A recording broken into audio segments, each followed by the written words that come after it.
experience. I have that.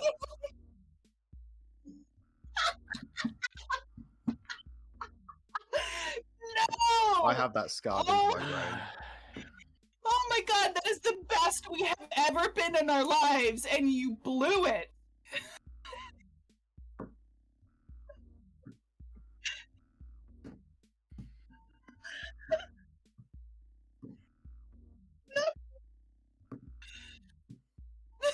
No, definitely not. Wonderful. You've really killed the vibe. Like, I mean,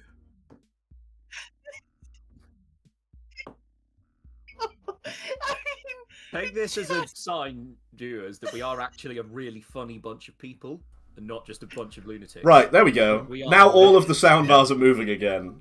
we're not just funny looking. I'm Not funny as well. just. you did not We're funny- ruin we're funny anything. to the Ben bone. ruined it. I promise you, this was all Ben's ruination. Okay. Some days you stare into the void, Shame. and it stares back. You know, Ben. the black single eye of my camera looks on in judgment now. I'm gonna give it just get a little thing so it just looks at you like that. Ben. I wish. Hello everyone, welcome to Variant Rules! We're going to be playing Sundered Realms. It's our Forbidden Lands custom setting. I will now go and introduce all of the guests. We will start with Serenade, also known as Serenade, my favourite night-themed streamer, Michael Jackson impersonator extraordinaire. Nathan, if you were a Fast and the Furious movie, what would you be? Also introduce yourself. Bum, bum, bum, bum, bum, bum, bum, bum, bum. Oh, and here we go. Here we go to Tokyo. We know for a fact it's going to be Tokyo Drift. It's the best one. Nothing else worth watching. Maybe the first one, you know. It did get me into. It was bonding with my brother. He bought the film. And I watched it with him, and we loved it. I don't know what else you asked. I got excited at the thought of Fast and Furious Tokyo Drift. You have to introduce yourself because we fucked that up the first time. Yeah, I'm Sundered. You can find me here on Twitch. Find me on YouTube as Off Topic, and you can find me on Twitch as something. Challenges for you to find me. If you follow me, you win. Shit. There's a prize. What's the prize? Can't tell you. Is it entertainment? Wonderful will sing to you. entertainment. Yeah. Can't tell you. It's a surprise. Oh, we like it. Oh. You know what? It could be. Could be a nice steak, a nice sirloin. It could be a stranger taking a photo of you when you least expect it. Oh my god! Right, we'll circle back to that because I need to. Everyone needs to know your my terrifying event this week. We will go. I think you need to bring up that picture so that people get the full context. I think I probably can. Right, we will. No, it's got work people in. I can't really do that. Right, we will continue on. Mod King 09. I would describe Mod King 09 as the person with the most well-shaped mustache on this wonderful show that I run. Please tell us your favourite moment from Fast and the Furious Tokyo Drift, as well as introduce yourself, please. I haven't watched it. What? That scene where Vin Diesel's not in the film for the whole time. He parachutes out of a plane and lands in the middle of a race and gets ran over, and then it's his whole funeral for the next 2 hours of film. It's very weird, not jarring moment. even in the film. That's what I said. He wasn't in it. He's just in it for that small moment where he gets killed. You know what? That's not. not actually too far off the actual thing that happens in Fast and the Furious Tokyo Drift. Amazing. You fucking nailed it. Because he does only show up for fucking 2 seconds in the whole film. Yeah. Yeah, you can't tell me I'm wrong. But yeah, Mod09, I'm gearing up to stream again. So go follow me over on Twitch at ModKing Gaming. I'm unsure whether I'm going to stream on YouTube and upload to there yet. You can also follow me on Twitter at ModKing09, where you get a load of fan art and random things shared. Wonderful. We will now move on to a person I am convinced has an oil painting in his basement, just like Dorian Gray, that ages for him. The wonderful, the enigmatic, uninformed RPG. Please introduce yourself and give us your best and favourite Dominic Toretto quote. That's Vin Diesel for non-Fast and the Furious aficionados. For the one I person actually in knew this that. stream that hasn't watched the Fast and the Furious franchise. So Again, I just am fucking make it up. There we go. I am Uninformed RPG on YouTube and on Twitter at Uninformed RPG, where I make videos about tips and advice for new players, basically. What more can you say? There's not really much to me. Favorite Dominic Toretto quote? There's been a lot of memes going around about something to do with family, so I'm going to say just the word family and leave it there. I think that's a really good Dominic Toretto quote. Yeah. Probably something It's to do for with family. I think. La familia. No, I cannot do impressions. I'm sorry, I just can't. We will now move on. I think I gave them, honestly, the perfect intro, so I'm going to redo that intro. Not, if we're all regular coasters here on the show, they're the fancy slate coaster. Read into that whatever you want. Morgan Tempest TT Games with 3 T's in the middle. You're talking about coasters that mugs Yeah, go on. yeah. The first time you did that, I thought you were talking about roller coasters. No, that wouldn't make sense. You can't make those out of slates. Well, I know that now. I'm actually really happy that I was not fully listening to you when you did that the first time, so I didn't have to hear that twice. Okay, and also, can you also? Here's your extra task. How many wife beaters do you think Vin Diesel owns? Okay.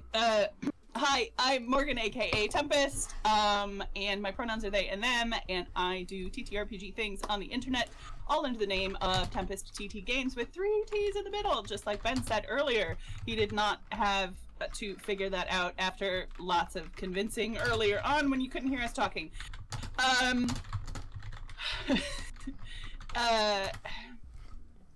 How many wife beaters does Vin Diesel, right? Not Dominic, what's his face? No, because that's a fictional character. So I mean, he probably doesn't even have a wardrobe.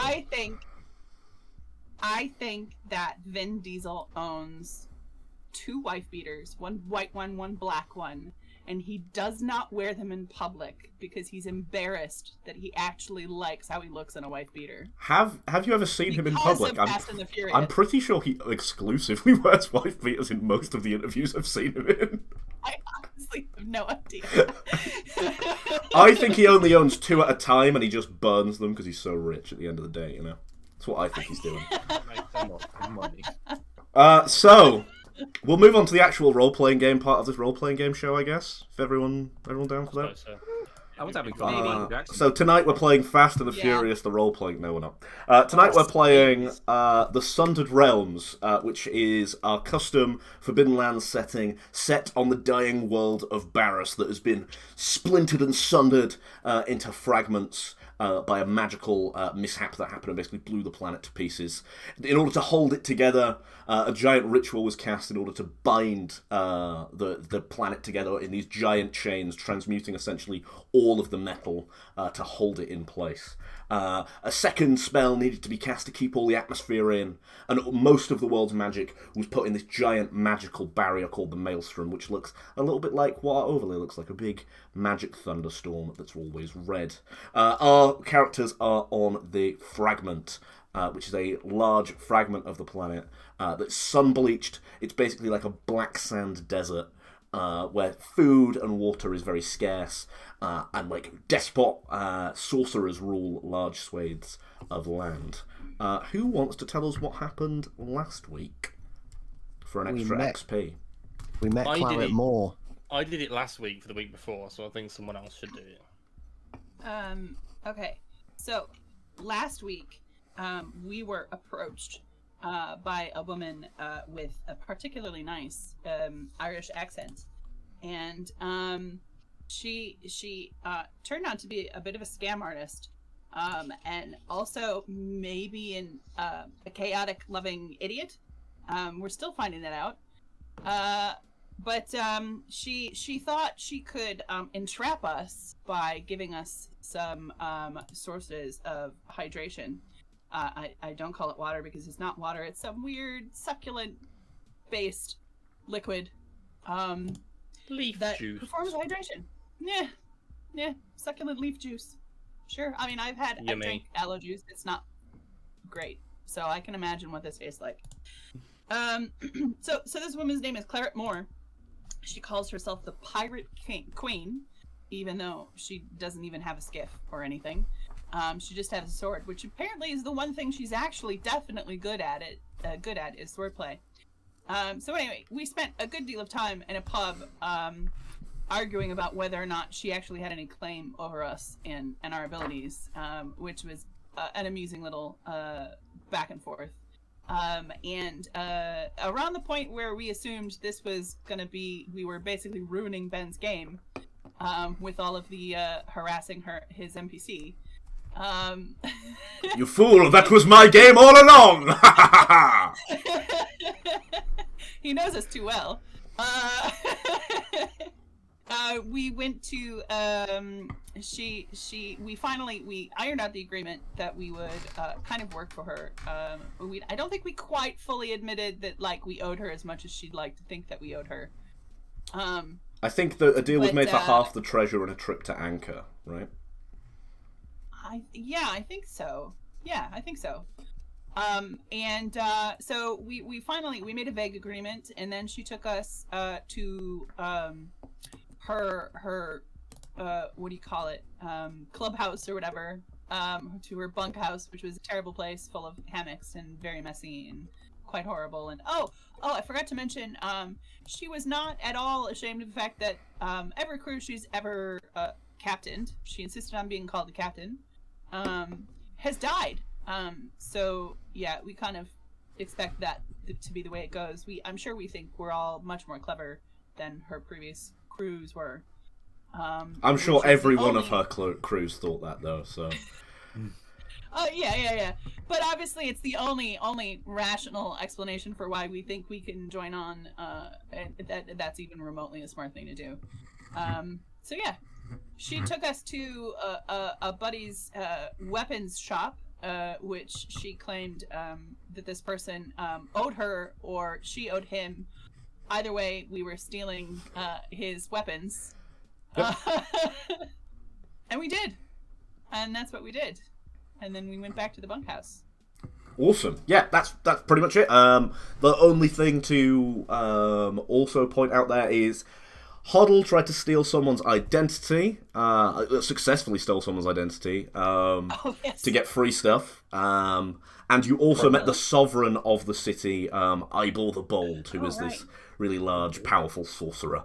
But apart from that, that's, yeah. I mean, you had a whole little thing with him. Stratees thought that maybe they could like become best friends with Eibor, and he would teach them everything they ever wanted to know about magic, and especially blood magic. So, did anyone want to do anything and sneak out in the middle of the night while the rest of the players were talking, or should we skip forward to the day? Hoddle likes his sleep. He's an old man, makes sense. He's an old man. Yeah. Hoddle likes his sleep. Artigan likes to get his sleep when he can, so he'll leave his business until the following day, I think. Awesome. Awesome. So, as you awake the following day, you notice that basically a table's been moved from the wall, and someone has carved the rough outline of a sand skiff onto the middle of the table.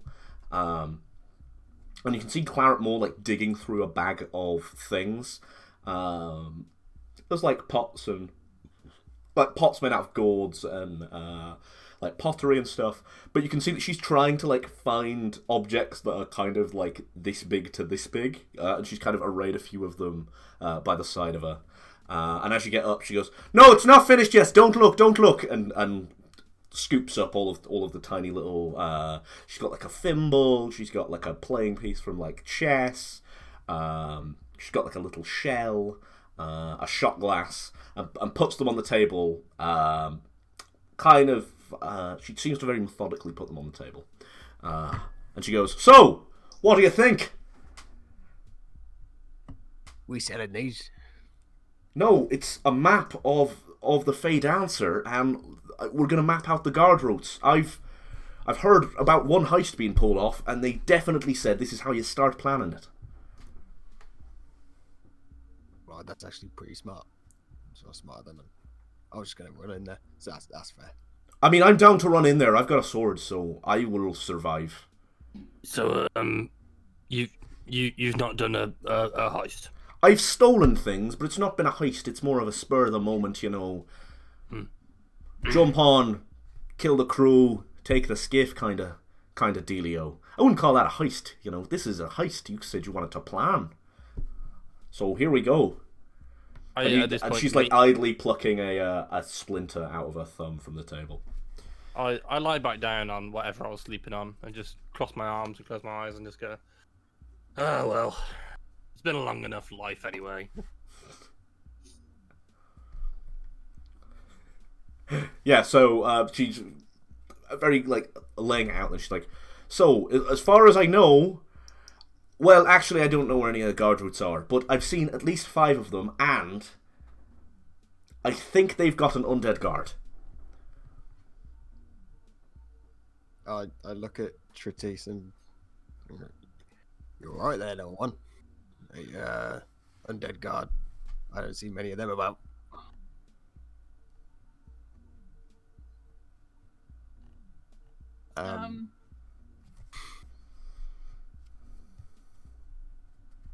I think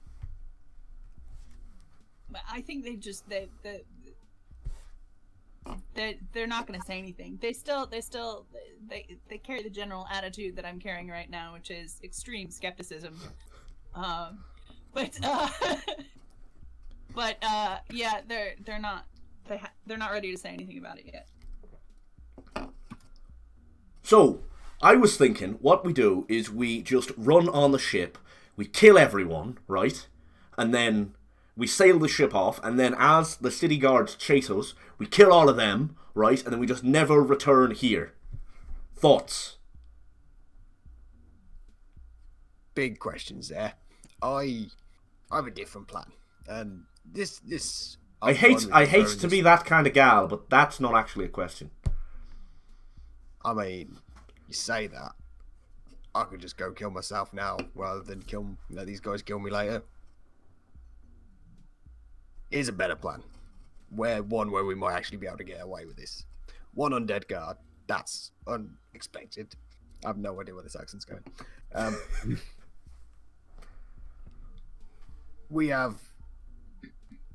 have this, and I'll pull out the little flask of a sleeping poison that I got from my many things trait the other day. Yep. Obviously, I worked that better, like I said the other day. I have this. I'm also a pretty good cook. I've lived long enough. What if I go in, old Noel, just looking to make a couple of eyes, offered to cook them a meal for an eye each, put this in, try and knock them all out, no fight, we deal with the undead guy, just kick him over the side, something like that. I'm not the best fighter, I like to think around these things. Possibly put them to sleep, we kick them all off the ship, we get out there before they even know we've gone. She's looking at you with like the widest eyes of all that you've seen in a long time. She goes, that is a fucking genius plan. Obviously you just cook them some food and then they all fall asleep and we kick the undead guy off. And then we kill them all. Oh, bloody hell. This is some great show. Two comments. So, one, your plan is to just walk up to them and say, hey, I'm going to cook you some food. And you think they're just going to say yes. That's one. The other is, I don't know if you were aware, but you were tossing, turning, you were talking in your sleep, you were quite restless. It kept a lot of us up last night, actually. And you had a fucking sleeping potion. I mean, yeah. Why not? Okay. Okay. We'll have nightmares. Yeah. You know me anyway. I could probably convince him. I'm pretty honest of a guy. You do have very honest eyes. Yeah. And when you don't, you're dead. Exactly. Win-win. You're a perfect duo, you two. Hell yeah. Now, Obviously, that plan is up. That's up for vote. I'm not good at fighter, but if you want to run in there, we'll take it. I'll do what the party wants to do. Well, I for one am on board with your plan. However, might be better if you. Well, I don't really think we've got enough food between us to cook up anything like a meal. Don't worry, guys. I bought some yesterday. I pull out the grubs that I bought the day before, because I've got one res D8 of rations.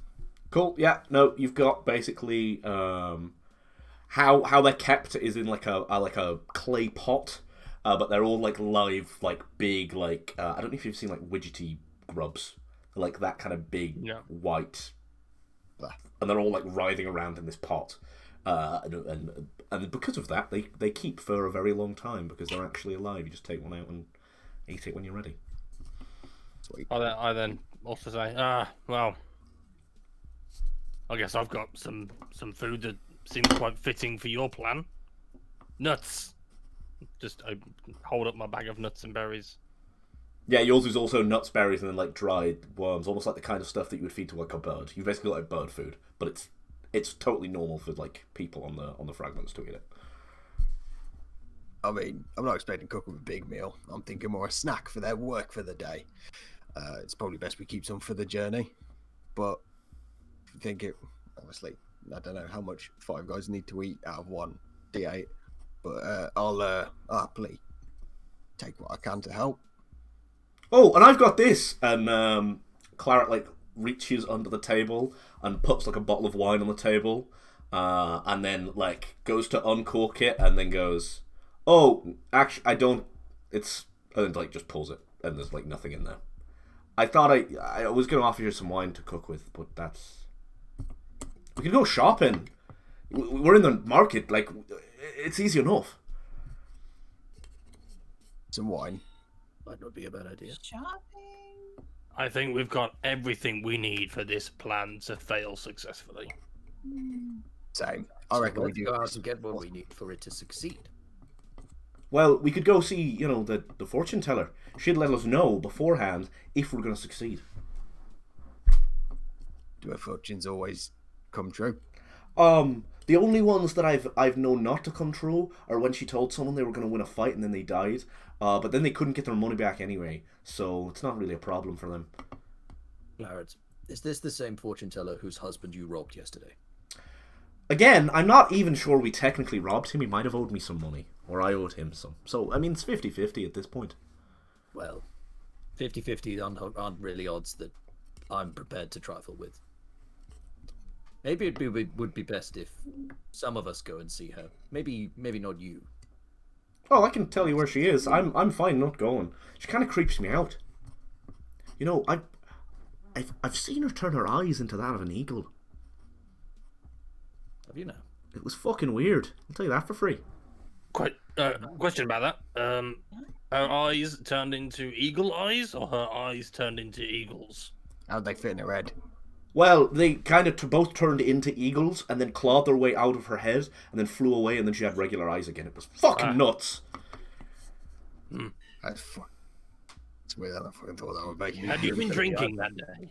I'm drinking literally every day. I've not been sober since I started being a pirate. I've been a pirate since I was 9 years old. Well, it's a good way to be a pirate. Yar. Always be drunk. That's lesson 1. Speaking of which, while you're out, can you get me some grog? That'd be really helpful. No. Fair. One thing I want to say is if we go forward my plan, I'd like you guys to be nearby in case, shit hits the fan and you guys can all jump in.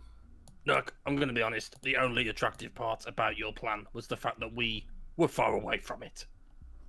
I mean, like, you fit in a box, right? Put you in a box nearby, You jump out, fucking would. You're not putting me in a box. dwarf in a box. I'll put you in a box. Dwarf in a box is a pretty classic gambit. Yeah. I'm not putting. No. I mean, I'm not going to the Arnold, box. if you want to stay back, I'm happy to take the very. Argon scares me. I'd like to keep him closest. Look, I'm not asking for permission here. You go ahead with your your crazy fucking plan. I'm down.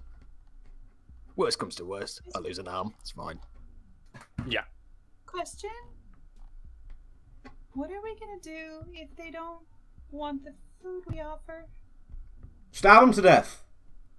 The cleric puts a hand very slowly down. Well, look. And All I'm going to do is go in and ask them a question. If they say no and kick me aside, they're none the wiser. We have probably best we have another plan on the back burner. yes. How are you sure that no one else in the entire harbor is gonna be awake and watching us killing everyone on the Fey Dancer? That's my thought. So if we feed them, they fall asleep. There's one undead guard left awake.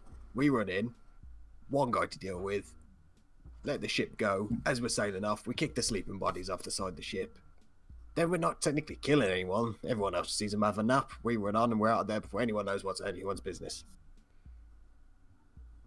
Right. It intends on a lot going right, and not a lot usually goes right. So I get skepticism. Definitely not the None worst of idea. us here are really experienced in piracy, so I'm pretty experienced. I've been on at least 3 ships, and only 3 of them have sank.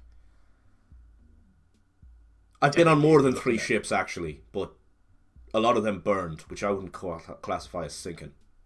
Right. It's kind of difficult for sand skiffs to sink. Oh no, they go over the fucking quicksand. They just go right in. It's fucking crazy. I mean, that won't happen to us because we'll avoid them, but I've seen it happen. I once saw a purple worm just fucking eat a whole sand skiff whole. It was insane. how does it make his job? What I'm going to say as well is, me being a Knoll, I know how to pilot a skiff. Obviously, Ben, you can say if I don't. If I'm the closest on ship, I can get things going and you guys can jump on. We'll be off into the sunset. Huddle clad in all metal before we know it. Certainly not the worst idea. And I don't think we should be looking to spend too much more time here. We've certainly been making friends left, right, and centre, but also drawing attention. I agree with Artigan. I mean, if we're gonna die, can we just go and fucking do it? Well, Yeah, at this point, oh my god, I can't say the name right now. Curtis. indication. I didn't say I was gonna do it all the time. It's actually Critique. Like, Yeah. Curtis. Curtis. Expertise. Wait, Jordan, let me hear that. Let me hear that, Jordan. Quick. Strategies. Nice! He did it! Expertise. He's No, the I have first not one of been you lot. practicing that all week. I've not been saying that to myself at work and getting weird looks from my colleagues. Strategies, guys. It's strategies. Expertise. Cool. Jordan, you're my favorite. Jordan's everyone's favourite. Everyone's favorite. That's true. At this point, yeah, Strategies very much just kind of shrugs. Okay. Well, So, what's... probably some... Oh, No, go ahead. there is probably some business I think we could all take care of in town. If anybody else has anything, I know I'm certainly looking to not be as useless as I was in our last fight. I'm going to try and go out and try and get a bit more attuned with my arcane abilities. Stratis, what are your thoughts on that? How do you feel about your magics?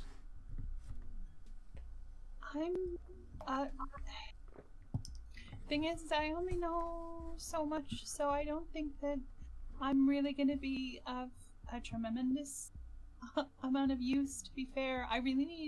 What I really need is to find a teacher. I'm sorry. I'm sure you could find someone while we're here. It would be better for you to look now than to look once we get out into the desert.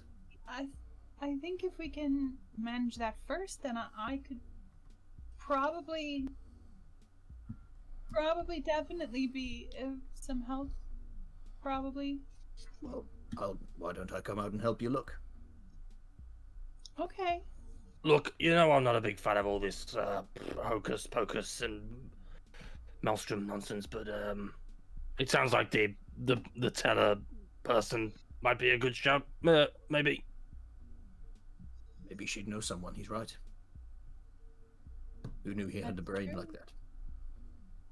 I just often don't want to get involved, if I'm honest. It's just You don't want to get involved in much, do you, my friend? it's quite tiresome. When you're my age, I've seen it all. You know, just another magic user throwing their life away, no doubt. Is Hoddle stood near the window? Huddle's lying down. Yeah, he Never would have been. mind then. It's not. I don't like that. Huddle can get up and walk to the window if he hears something. No, I think that was a GM. He had to be carry-on, though. near the window to hear the thing, Oh dear. and only he would know what the sound is. You can continue. Nothing bad's happening. Don't worry. Not to mind you guys. If you go see that fortune Yeah, teller, no, that's I'm. sorry. When a GM says nothing's bad happened, don't worry. Nothing It's bad's not a good happening. Huddle presses Alt F4. Undo.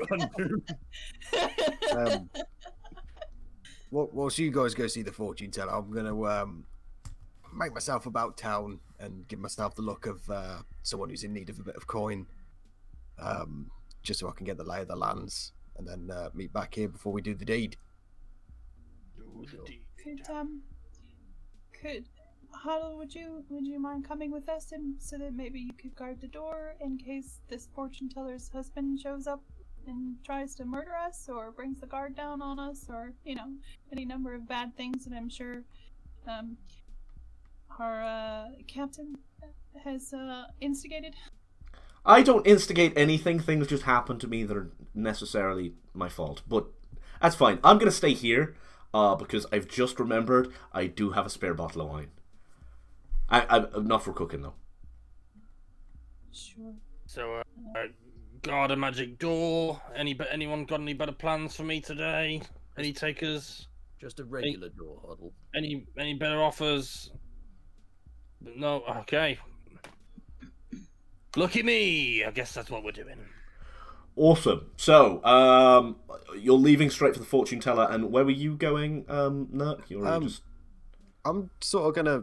I look pretty raggedy anyway, and I'm just gonna walk about the streets pretending to be like a beggar, but I'm gonna see if there's any other beggars begging and see if they get taken away by guards before I start pretending to be a beggar. If that makes any sense. No, there's beggars just about. It's like a regular medieval kind of city in that respect, and that like beggars are kind of they're out if they keep more out of the way, they're fine to just go around. Yeah, no one's gonna specifically harass you. The guards have got kind of they're thinly placed anyway in this quite large settlement. Cool. Yes. So we will hop over to the fortune tellers. So the first thing that hits you again, you go through the city, massive smells of spices and perfumes with that kind of sickly sweet undertone, like drifting through of all the kind of rot of the city. But as you kind of are approaching where Claret has told you there is the fortune teller, you start noticing that instead of it being like almost like sandstone bricks and fabrics creating a canopy over the streets to keep everyone cool, you notice that it's a lot more like trees. You in fact walk past a glade that seems to be there just to basically gather wood and then they'll replant trees, and then gather more wood using some kind of either druidic ritual or some kind of other magic to grow them, basically like 10 times the speed they would. This is how everyone has wood, essentially. And as you're kind of going through this more like leafy district, in fact that's what it's called the Leaf District, you get to a kind of tiny little fully wood-fronted shop. And it's got crystalline glass, stained glass windows. It's not edged in classical lead, because obviously metal. It's in fact got like branches growing through, separating the different kinds of glass. And the branches are grown in such a way that they're like holding the glass. The stained glass on the front of it is depicting like a giant tree. with basically like a meadow behind it. You've never seen like proper grass before, but that's what grass has been described to you as. And then a bunch of colourful birds kind of sat on the stained glass tree, and also kind of around the Leaf District, specifically flocking very close to this wood-fronted house. It looks quite dark inside because of all the trees, of like almost like create a canopy over this that's very thick, and basically gives the illusion that this place is like super shaded, super dark in there. But you can see a single flickering candle, a flickering torch, if you will, through the window. Said the thing. You said the thing. You did say the thing. I did say the thing. We're getting a bit off topic now. Ooh, you said the thing. Right. So, how are you approaching? How are you entering? What are you doing? I'm going to walk up to the door and knock on it. As you go to rap on the door like gives way with the gentlest of touch, and you actually notice like a tree branch has like wrapped around and opened the door up for you. Let me just check one quick thing. If anyone has got actually was a magic door, yes. Has anyone got 3 wits or below currently?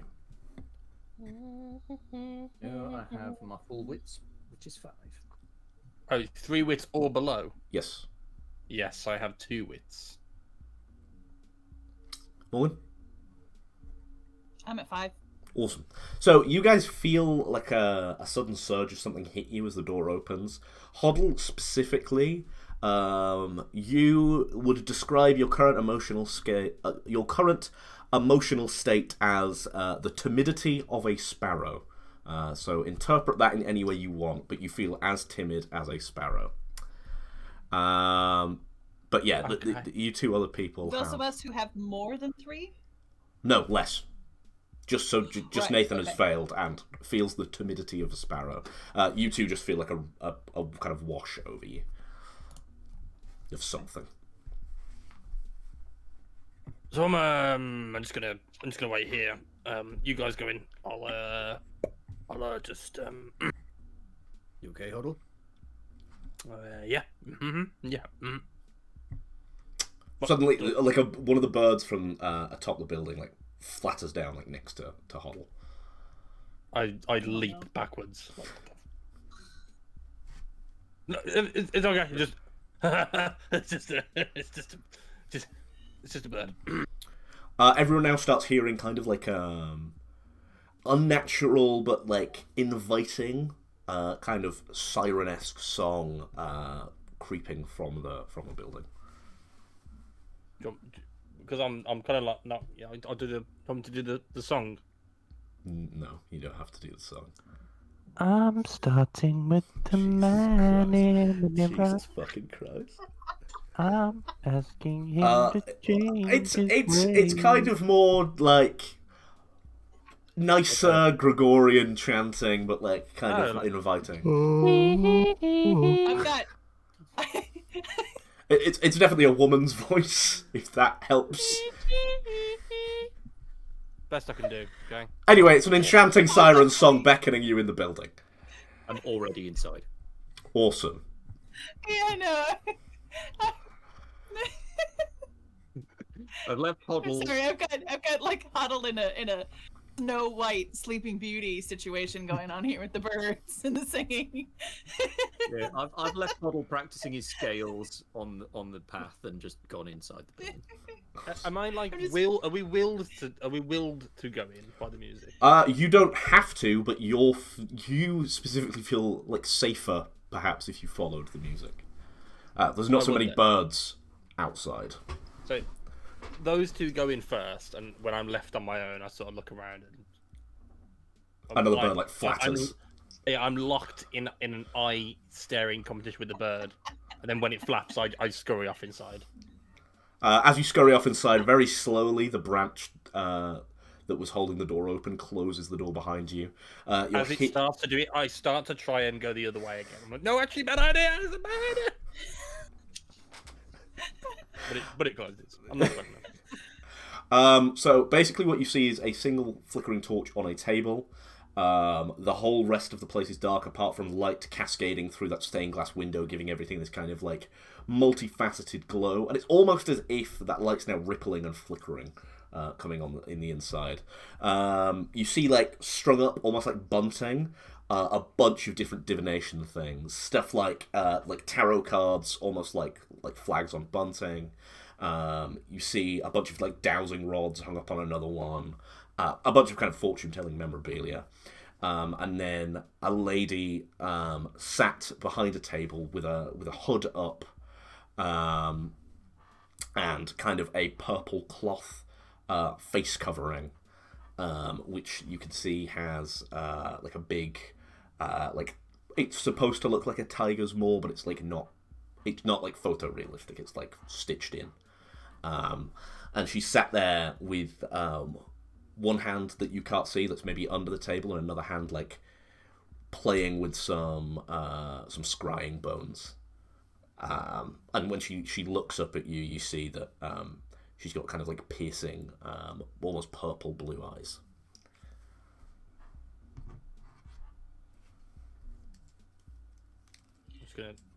I'm gonna give Stratis just a little, not a push, but like just a little shoulder. Just.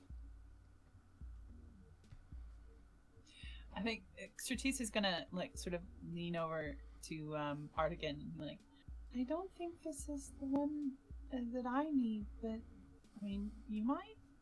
I think go ahead. So I step forward at that point. If Stratis wants to follow, then they can, but I'll step forward. Greetings, my lady. Follow along.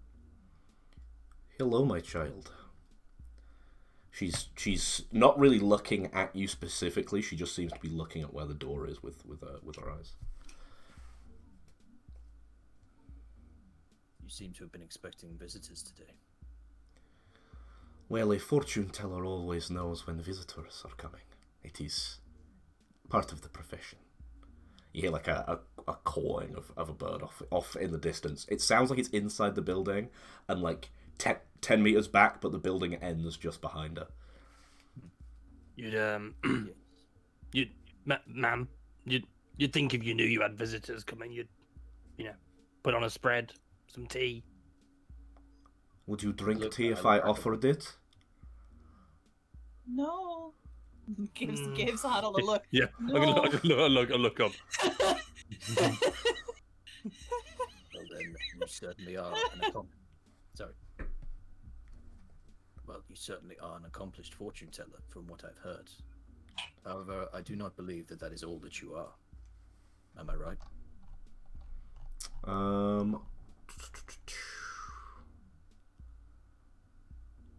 You see that she turns to something in the room. You feel another wave cast over you. And she seems to very quickly take out a tooth off of one of her necklaces that you see basically drains to dust in her fingers as she says something. And then you hear like birdsong come out of her lips, but she's almost like you watch her mouth say things in very clearly like a human language. Oh no, she's got face covering on. You watch the face covering like vibrate kind of, and then like birdsong come out. And then something that was behind you that you didn't see moves. Some basically like scrolls on a shelf high above you, and then like flies, and you see it's like this beautiful blue kind of parakeet lands on the table and hands her a scroll. She goes, "And what is the price for that knowledge?" The price, my lady. I am simply a practitioner. Knowledge which we share, I believe. I knew you were a druid before you came today. I saw it in the ruins. Sure you did. You... And you'll know why I've come, specifically. She holds up the little scroll. Finished it yesterday. Very impressive. Your timing is uncanny. I need something from you. Go on. You travel with a companion who is not with you right now. He has honest eyes, I have heard. I would like an honest eye. I jump in. Ah, that's Nurk. You're talking about Nurk. And that is his name. I would like an honest eye, not now. In fact, I will give you this for free, but for further, more powerful help. And then, who has...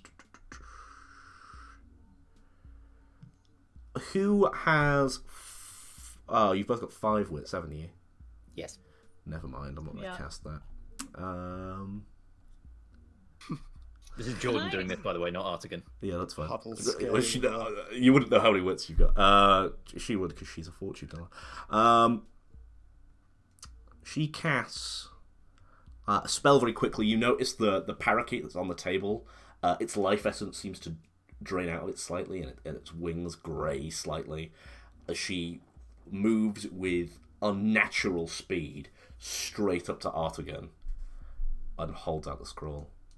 Just one honest eye. You won't miss it. And then presses it in your hand, and then the door creaks open again. Also, your venture. The runes are unsure. Either way, you'll get my eye. You have been more than helpful. Dude, I'm sorry. Just a moment. Do you just need an eye, or is the reason you need like an actually, genuinely, truly, like, really honest eye? I specifically need the eye of Honest Tooth. I've seen it in the Oh, runes. so you need his eye? Okay. Just It's one. just that I'm not sure how actually honest he is. I wouldn't want you to seek revenge on us for trading trading goods that weren't actually what you wanted. The eyes. No deception here. The eyes do not lie, child. Oh, one more thing. And she reaches for like a series of jars. Bring it back to me in this, so it does not spoil. And it's just like a little clay pot with quite crudely an eye like painted on it.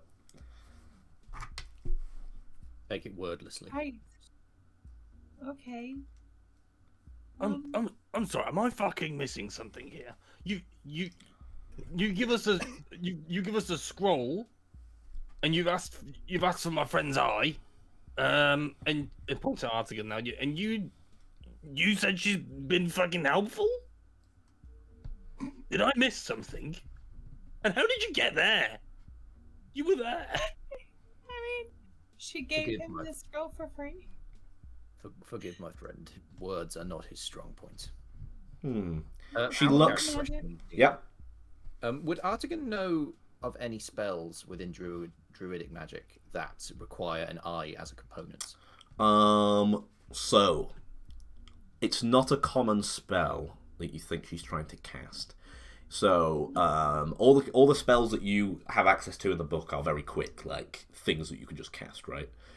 Stuff like the Chains of Garand or casting the Maelstrom won't be common kind of knowledge, but will require very specific components. And usually, to figure that out, you would ask a fortune teller. You would be like, you would tell someone with actual divination powers, "Oh, I need to do this. Is there any, like, what sacrifices would I have to make?" Especially as a druid, because you need to sacrifice specific things in nature, right? You imagine what she's doing is she's got a very specific, very powerful spell she wants to cast. She's asked the runes, and it said one component of it is this, either this specific eye or an eye of someone who matches this description. Without yourself knowing either that spell or finding some kind of reference to that spell, you don't know off the top of your head. Although you can guess with such a specific component, probably quite powerful.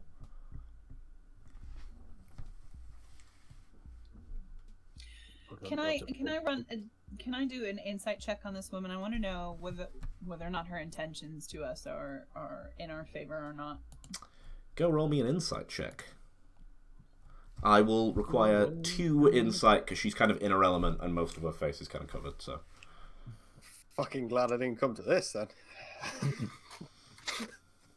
yeah, it worked out really well for me because now I don't know if they're going to do it immediately. You want to push that? My friend to go wrong, he lost an eye. What you meant was you want 2 successes, right? Yes. That's gonna take a. Ooh. No, because I'd take at least a 2 penalty. Yeah, you would. And I don't want to do that. Then you don't know. Okay. Yeah, that was a harder test because obviously face is mostly covered and dark and her place. Sure. You've not met her before. Yeah. Yeah. Do you want an eye from a specific individual, or you want an eye of a specific type of person? I would like your friend's eye, and you would like my knowledge. It seems easy enough. Well, at least you're direct. Da. Now, I could lie to you and say I have much on today, but really I'm just tired of speaking to that one. And then she looks over at Hoddle. I look behind me. Oh, well, then At that she goes, actually, I have one way to fuck with him. She goes over to him and whispers in your ear, the person you were impersonating has access to metal. And then you don't see her smile, but you see kind of like the mask raise slightly as her cheeks go up into a smile. Goodbye. One more question, my lady. Yes, make it Mind quick. helping us somewhat more. You are obviously a practitioner of the arts, like myself, but you wouldn't happen to know of anyone else in the city who practices different magics, would you? Ah, I know who you're after. For that one, yes. And she nods over at Curtis. Curtis. Fine then, there's no one in there. There are certain practitioners, a few in this city, that do that kind of magic. You stumbled across one of their sites a while ago. Follow the clues, and I'm sure you will find them, though their exact location is hidden from me with their own ways, their own magics. Yes, I can see. I'm sure they would be. You seem to have no problem advertising your presence. But then again, you don't seem scared by our presence. So. Well, when you can see as far as me, and then she turns around from you for a second, and then turns back, and you see, peering out of the sockets where her eyes should be, 2 eagle heads. You need not fear. And then she clicks her fingers, and they like claw their way out of her face. And you're kind of subconsciously taking steps back as this is happening, and the room seems to kind of shorten at that. And before you know it, you're just stood outside. These things are just clawing their way out of their face, and the door closes. I look at the other 2 and I say, what can I say? It's a weird art sometimes. I can't promise it won't help, and I shake the scroll as I say that. I thought it was bullshit. Well, I didn't believe it. Huddle, you look like you're about to throw up. She had birds. Yes, she did. Huddle, Do they poop? Breathe. Do they poop in there? Breathe for me, Huddle. Probably. Breathe. You do notice that some of the Let's cast a spell. you do notice that some of the tropical birds that were like hanging around here are now like splayed dead on the floor, because druids seep magic out of nature. So those birds got sacrificed for that cool spell she just cast. I'm gonna pick up some of the birds. You can pick up some of the birds.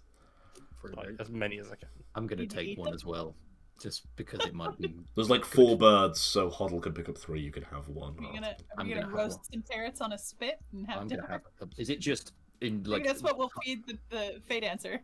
Is it just tropical bird times 1, Jim? Yes. Desiccated tropical bird times 1. Desiccated, specifically desiccated. Yes, specific. Like all the moisture and everything. It's like the husk of a tropical bird, essentially. Oh, there's no juicy meat on it. No, she like drained everything from them to cast. Upon the picking them previous up, I'm gonna put them back down. Once I say I'll, there's no juicy I'll meat take on it. one more, so I've got 2, because the bones and the claws might be helpful. Not for me. Yeah, they've got talons, I'm guessing. Yeah, they've got talons and beaks. Yep. How many roughly? Well, it's a Per- bird, so they've only both got 1 beak each.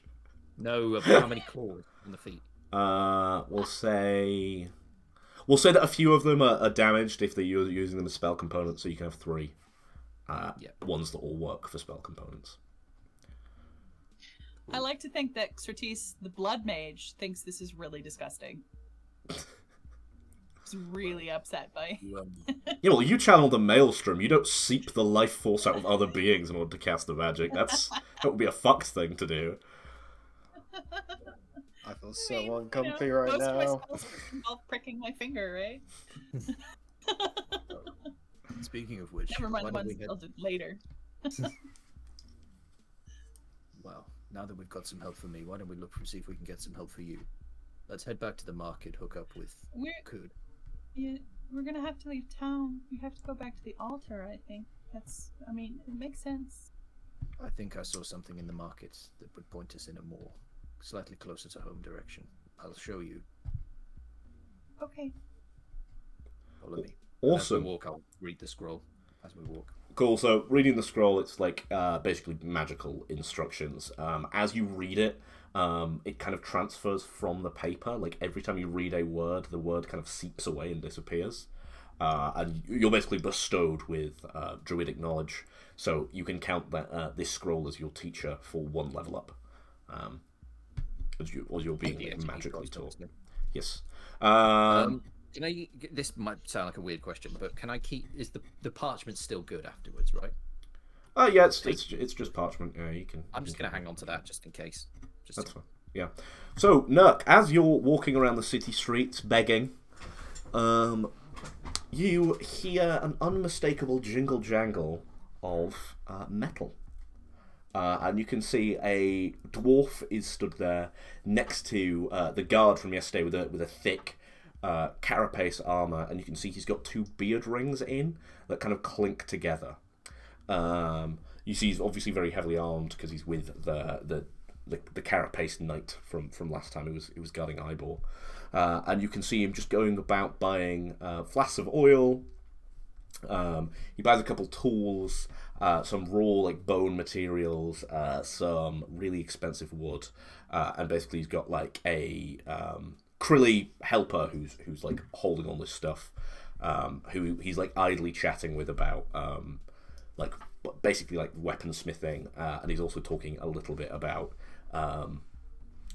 the ingredient that they just received, which you actually don't, you can't tell what it is because they're basically saying ingredient instead of what it actually is. But yeah, he's got 2 very obvious, very small, mind you, metal beard rings. They're maybe like half a centimeter big, but they jingle together as he walks. I'll as I spot him, I'll go up and pretend to be a beggar. I'll be like, Master Dwarf, an eye for the old. I don't have much left for me. Just these honest eyes. You do have very honest eyes, yeah. Take this, and he throws you like 5 eyes. The little glass bead eyes, obviously not physical gooey eyes. Actually, no. He will give you a scepter. He'll give you a scepter, which counts as a silver piece for me. Yeah. I'll be like, thank you very much, Master Dwarf. May I have a name of someone so generous? They call me Grim Halfelm. It is surprising you do not know me. I just rode into town. Been in the wastes for ages. Not gonna lie, that scepter's gonna help me get along. You don't happen to know a man by the name of Hoddle, do you? No, I do not. Dwarven name though, so. He's a lovely man. He's been kind to me.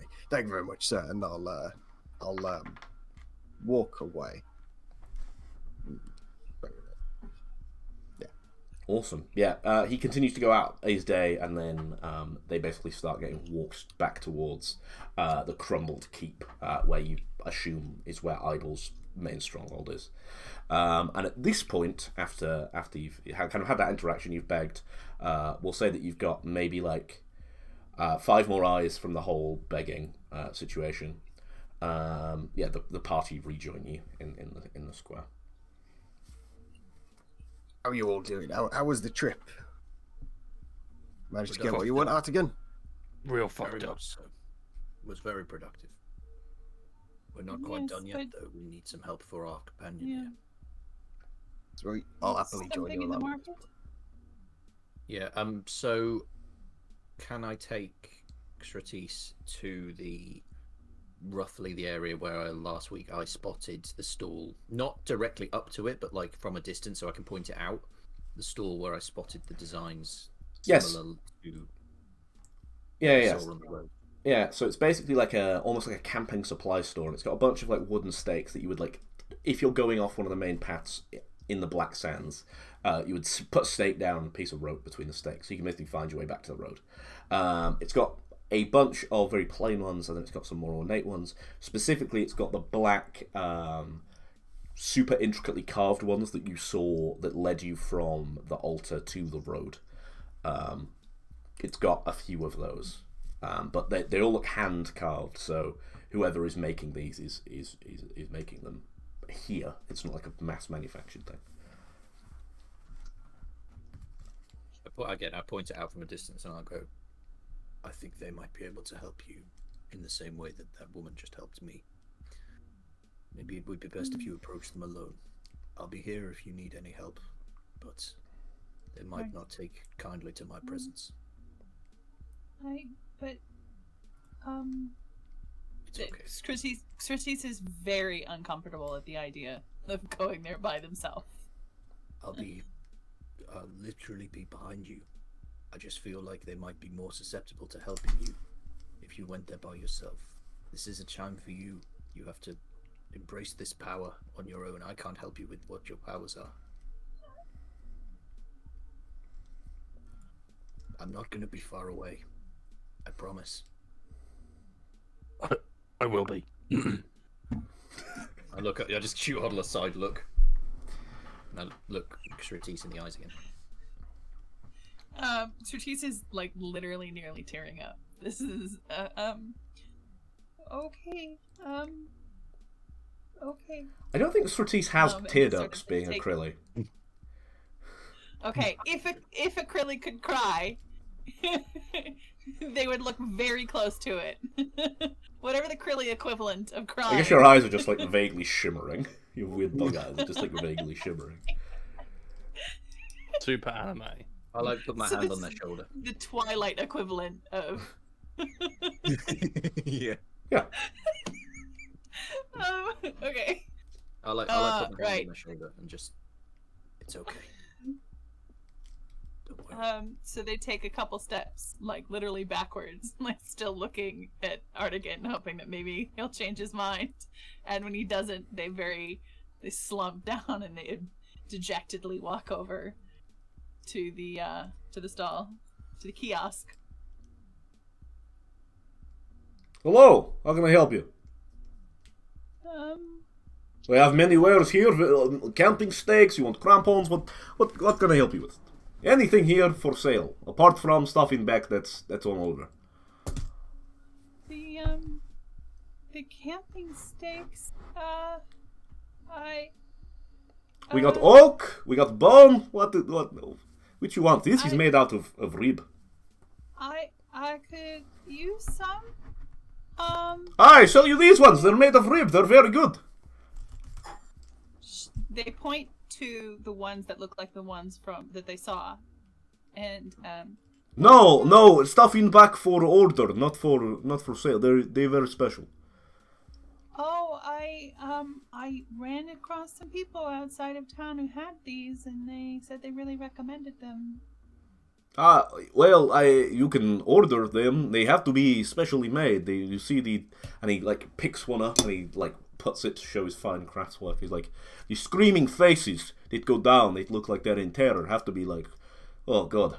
I don't know why you would want these specifically. And you can see now the bit that the rope goes through is like he's on both sides a screaming face with like an open hole that goes all the way through.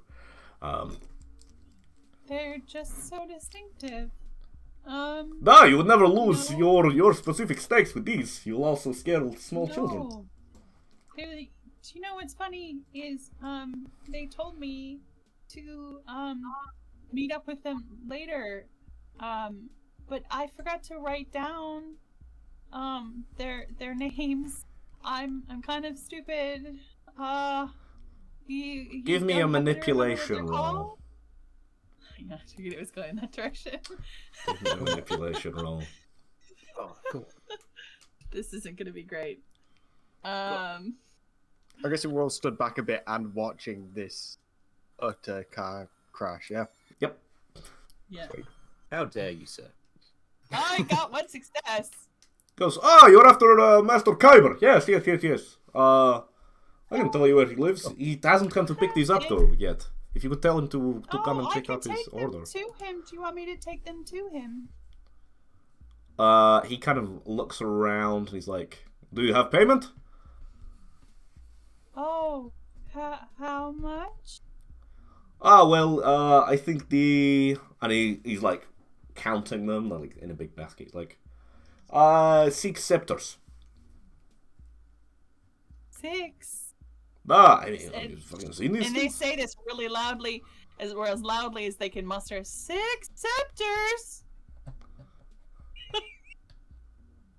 6 scepters. And then nothing. I turn to Huddle and be like, I don't even have that much money. What's going on? Oh, no, I don't have that much. Okay. No.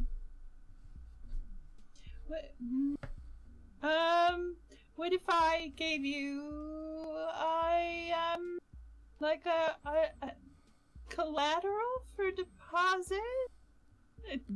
Stratis has no idea if they're using the right words for any of this stuff. The man just looks at you and he's like, do you have 6 scepters worth of collateral? And they pull out the sacrificial dagger and sort of like hold it between 2 fingers. Is this? He takes it off you and he's like, that will do. Gives you this big bundle of stakes. Right. Okay. And like arms full, looking really overwhelmed. Like Stratis is not much like thicker than a couple of these stakes together anyway. Right, so where am I delivering this to? Kyber, he lives 2 streets over. Big house, I think he has like purple curtains. Always drawn. 3 streets over. Okay. Thank you, Master Kyber. Right. Yes, no, that was right. I remembered now. But, okay, thank you. And goes off with the stakes. Awesome. I follow close behind. Yeah. Seeing you struggle with the stakes, I'll go up and go, Stratis, I'll happy carry those for you if you're struggling. Yes, thanks. And she gives you all of them. No. That's fine. I'm just hobble along. So, yeah, it's just this way, I guess. I managed to do that alright. I mean, you didn't happen to have 6 scepters on you, did you? Because, I'm worried that this Master Kyber's gonna want that dagger back at some point. Nowhere near that much. That's sorry. Oh, okay. You did well, though. Oh, thanks. Huh? You handled it well. Yeah, actually, it's not bad, but don't ask me to do that kind of thing again. So you go the few streets over towards Master Kyber's house, and what you can actually see is stood outside of it is one of the town guards, kind of almost like sleeping, almost stood up, like leaning on his spear. And you notice the windows of this place are smashed, and kind of up the front of the building is like very obviously like soot.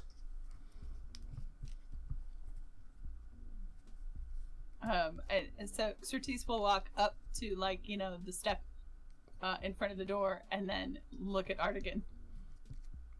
At this, the guard kind of wakens up a bit. He's like, "Halt! Crime scene, I guess. I don't. What do you want? This your house?" Oh fuck! Wait, no. And he's like reaching through his he's got like a big pouch on his belt. He's like, "Are you a known associate of Master Kyber?"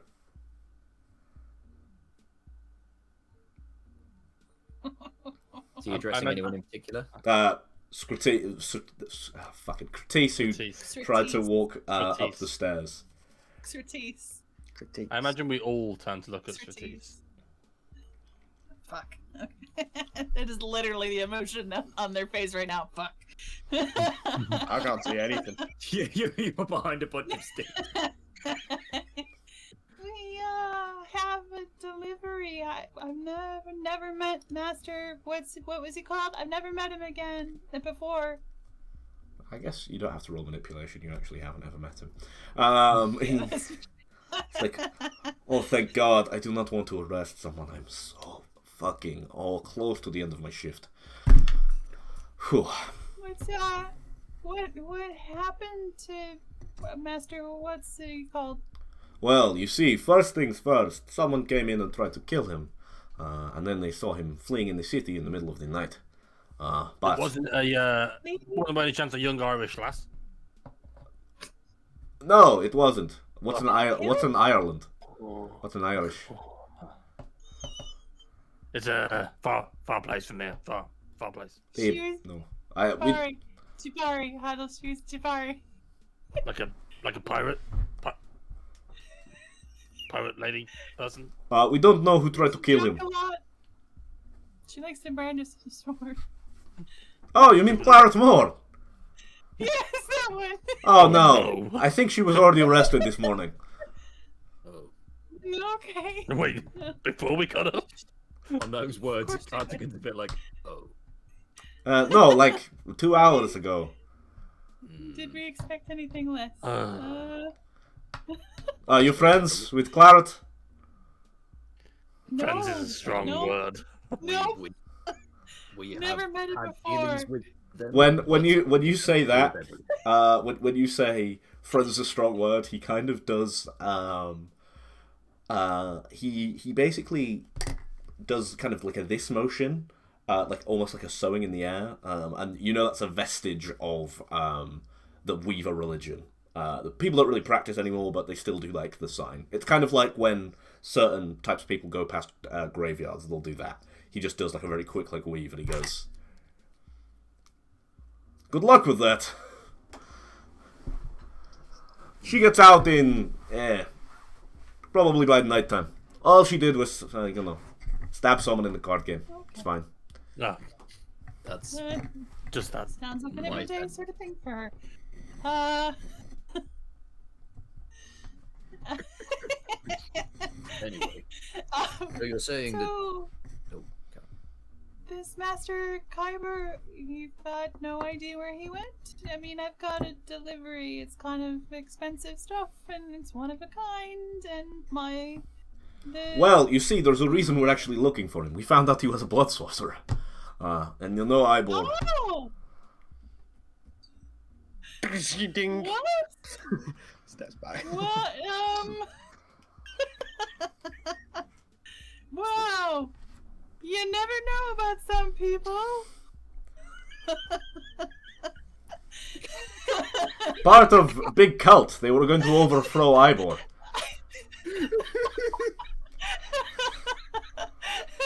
Oh!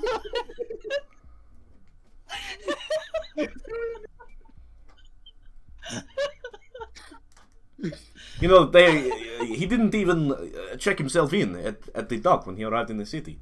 He just bought a house and continued practicing. He didn't even let it known, you know? Shame. Oh, God. No. Like, that is a death penalty crime.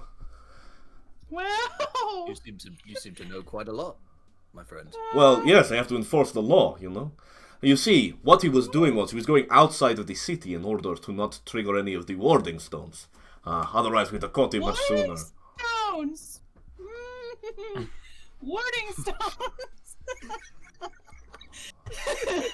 You know, during the Great Purge, you know, warding stones set out across the whole city. If anyone who isn't in Kyber's personal cult casts a piece of blood sorcery, it casts immolates back on them. Clever plan. Right. Oh, Kyber's yeah. cult or in That's what a good. I feel very safe knowing they're around. Right? Because otherwise someone could cast the immolate at you, you know? You don't want that. Apart from Iber, obviously, he can still cast in the city. Because, Right. I mean, he's a Who sovereign. would want that? Oh yeah, just Just- kick those sticks far away. I'm like, ugh. so Okay. Looks at Art again like, dear God, somebody help. so you don't Just know leaving there. so you don't know where this man has gone. I address the guard. No, we're looking for him. Actually, a bounty on any member of his cult, actually. A scepter for each member of the cult and one sovereign if you catch the man. Sounds like Oh. somebody who was to gain information about his whereabouts could gain some favor with the sovereign. And I sort of, If you bring in a blood sorcerer, I mean, you could probably just say that they're part of the cult and get your scepter award as well. Ybor, not that. As long as they're not registered in the city, I'm sure, you know. Just find some evidence. well, This one looks like he likes to make money, and he points over at Nuck. If you see any blood sorcery happening, report it. You know, you can make some pretty money. Oh yeah, there's a good shout there. This dwarf is here. Give him Huddle a kick. He's like, nah, he's just old and grumpy. No, I thought I was going to have to stab the dwarf. I don't want to stab dwarf, you know. Ybor get really He's mad if surprisingly you stab spry. dwarf. trust me, my friend, it would not be wise to stab the dwarf. You know, he took on a dragon recently. Crazy old man. Oh, that explains lack of beard. Just yeah. So I think we've got everything. Yeah. So clearly they're not here, and we need to go take these back to the artisan. Thank you so much for your time, Mr. Guard. I'm gonna and they literally just start walking off, and they grab Nurk by the arm and and pull Nurk along, still carrying the sticks. Gather them up and I'll be like, right. You're on there, Shatis. Nope. That's fair.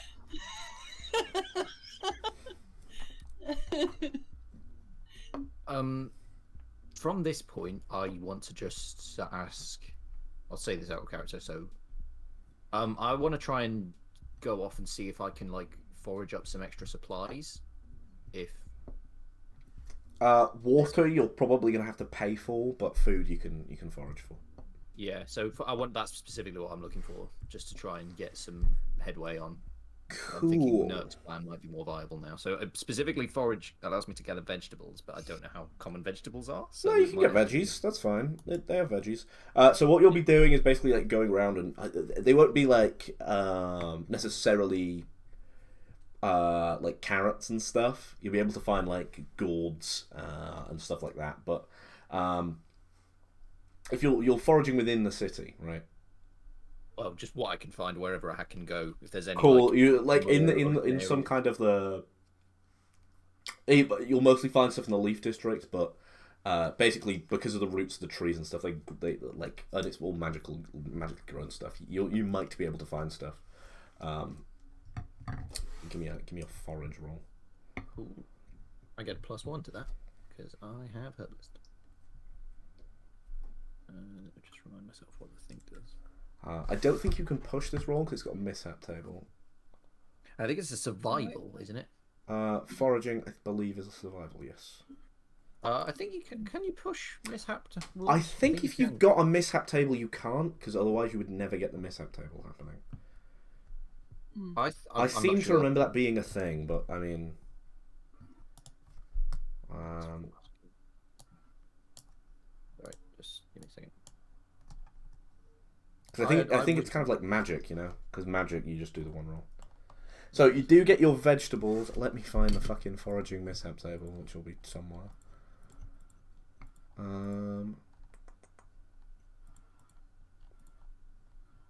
I always page wondered 150. if you don't get a success, if you push it and still have no successes, then you get a mishap.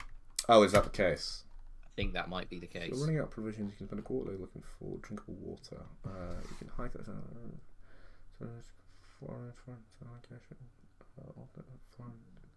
To forage, you must choose whether you're looking for food or water. You've chosen food. Survival roll modifies the terrain type. The roll is also modified by the time of day. When looking for food, success means that you find a number of vegetables. Can we cook with chef talent?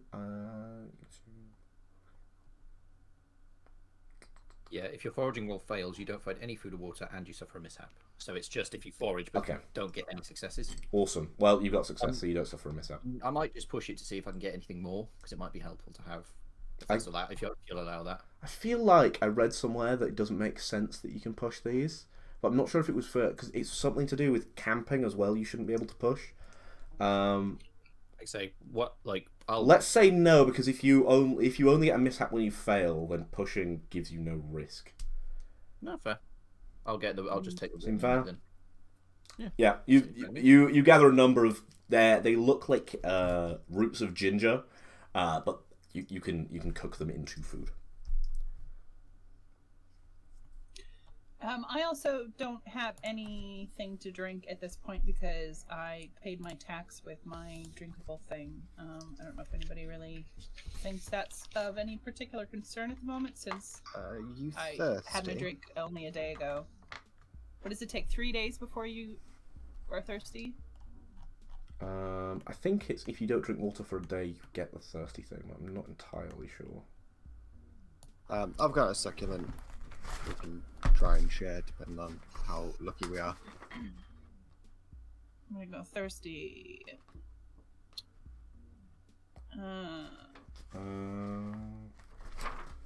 Why are you asking all the minutia rules, guys? What are you playing at? Sorry, mate. If I was to go east for 2 days, You would die in a sandstorm. damn it. We're just trying to make sure that we got the mechanics down. West? You would die in another sandstorm. I mean, somebody earlier did promise they would dance if there was an interim. So who's doing Yeah, that? someone needs to dance right now while I look up the Yeah. Sam. first rules. We need some You're- dancing into yeah, there you Michael go. Jackson. Go on. Go on, mate. Michael Jackson, mate. What? I don't... We'll look it up later. It's not really. You can quite easily just drink water in the city. You'll find a succulent or something. Someone will give you some water. Yeah, in the book, it's once a day. Yeah, once a day. So- There we go. Once a day. Okay. Cool. We'll say while you're in a settlement, you can get water. While you're in this settlement, you can get something to hydrate yourself with. Okay, so if we leave, then we'll need to get something. Yes. Okay. Oh, it's a good point that Claret is currently in prison for the day and therefore unavailable to help us raid the skiff. Yeah, we should probably. You also probably don't have enough time in this session to raid the skiff. That's why I did the Claret was in prison thing. Yeah. Okay. Fine. That You're matters. fun. Let's Just why try don't and we- stop them. I mean, you can try, but it will end this session in a cliffhanger. I love it. Let's do it. Why don't That's we then, good. instead of just straight up raiding it, let's just go and scout, maybe? Ooh, Yeah. scouting's a good Let's go idea. down. Let's go and see so- what we're up against. Currently, we only have her model to go on. It does Which sound to do me not like scale. trying to find this blood mage is like an entire session. What did I say yesterday? Cavasar is a diverse place full of plot hooks. Oh, Yeah, is say it? I mean, he did say that. Not gonna lie, that is a true fact. He did say that. You don't I'm necessarily also- have to I'm become wondering- pirates. I wonder if I understood what was going on with this. That the that I have to register if I'm going to want to use blood magic in town, or I You have to literally can't join use blood his. magic I mean, you ever? can. You can use it. Okay. Just someone might Not without- cast Immolate on you. Yeah. You're Wait, not so- sure. I think I got the wrong way around as well. Then, so the Warding Stones aren't owned by Ebor or the city; they are of the cult. No, right, okay, so there is a cult that practices blood magic outside the city. They're kind of like rogue, right? You've got Ivor and his little cabal who can practice blood magic within the city.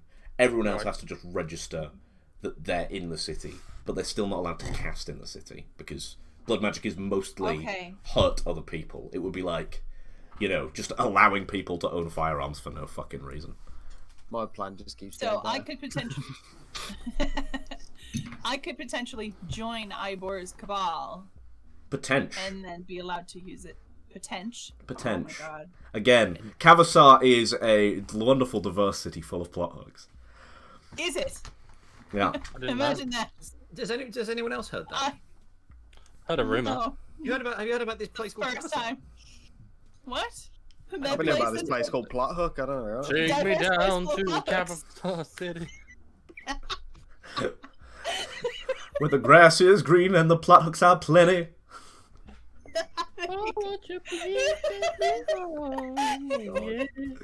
We are so good at it. Yeah. You're the docs. Whilst we're singing, does anyone flick us some eyes? No. Scepter, maybe? No. I'm getting a nice little collection. Not gonna lie. Okay, I think we definitely need to go back to the guy at the camping stakes and and trade them back for the dagger. You want to And say and not tell him that he was fugitive, but just say he wasn't home. So Yeah. when you return You back do that? to the stall, there is no soul there. You see that fuck's sake. clearly something has been very hastily dragged onto a cart and left there. Someone might have given someone like a very ornate glass dagger that is worth more than all their stock, so they might have just left with He's that. tired now. Did he leave anything? Yeah, there's like a discarded basket that he didn't even bother to pick up. How many of these sticks do I have? Pickings of what he left. You can have a basket. There's like a basket there. There's like a few Will it fit herbs. all What of happens when you people leave treaties on their own? Will it fit all of the spikes in there? Yeah, I mean you've already got a basket with the spikes in. You took the basket. Oh, with you. we didn't know it came in a basket. We pictured Nurk just carrying. Oh no, you've got like a basket with all the stakes in that you're kind of. Okay. Can Okay. those, if we have, can we use those as weapons? If we were to just say, we want one stake each as a weapon. Yeah, they're like clubs. Yeah. Let me know when you swing those. Not because if you get blood on them, something happens or anything. Just let me know. Wait. I'll tie the basket to my back. Oh, Yeah, Arta can help Okay. to the We're stall just with like a big wandering thing of around wood. with some camping stakes. I gotcha. Okay. they're not that portable either. They're like It looked like people screaming. they're like this big. Yeah, I'm like. Shall we drop these off and go and check out the docks, maybe? I wonder if maybe this is not the sort of thing we want to leave in our clubhouse headquarters. I'm not sure we'd want to find someone to find them. I mean, McMaster's the by. guard saw them. I don't know. The guard saw them. He didn't care. Of course they did. So I think it's Of alright. course they did. I Okay. think we can hold on to them for now safely. But I think we should check out just, the... Oh, Karam.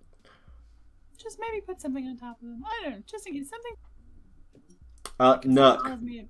they class as 3 inventory spaces, just so you know. Fine. Heavy basket of stuff. Yeah, It's We could just a run fucking by big old headquarters. basket of shit. I didn't think of that, but that's fine. I haven't got much on me anyway. So We could that'll just be run an by issue later. clarets and put them back. Put them in there. We don't have to have them with us, do we?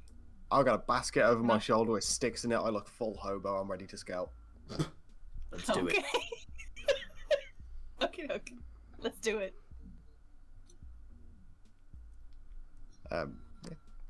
Cool. So, So are we just go? We're going down to the docks, I think, to check out the situation. Yeah. So what you notice as you're approaching the Fey Dancer is, it's got that wonderfully carved fairy figurehead on the front of it. It's got a flag of the green skeleton with the long sword flying above it that looks really hastily kind of stitched. Now you're getting closer. It doesn't look like it was a lot of effort was put into it. You'll notice that parts of the boat have very obviously been really poorly painted black, and in some cases it just looks like it's almost like two coats and then someone's just left it, and it's not, and it's either too thick in some places or too thin in the original color of the ship's coming through. It's got canvas all the way over it that someone has very clearly painted on one side black, the other side you can see flaps occasionally up, and it's just regular canvas color. Up where you expect the gangplank to be, you see very noticeably like a big brazier made out of bone, but again someone's painted it or tarred it black, and it looks like it's got a big like central bone sticking in the middle of it, so it's like a brazier with a central thing kind of in the middle of it. And the gangplank is currently up, and it sits kind of like a person above the above the dock on the sand sea. Yeah.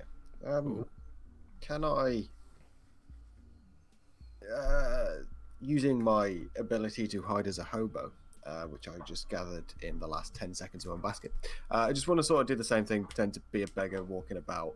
So try and scout out at the same time, trying to eye the boat up and down a bit closer. So there's a lot of guards kind of walking up and down in the area, but what you can hear very faintly as you're kind of walking around the dock where the Fey Dancer is, you can hear like very what would be very loud snoring if you were near it, but this far back is quite quiet snoring. I'd like to do a lore roll to see if I can recall any random knowledge about the boat itself. Any factual things like specs and whatnot. About the skiff. What specifically are you trying this for? Do you want to know about skiffs in general lore. or the Fey Dancer?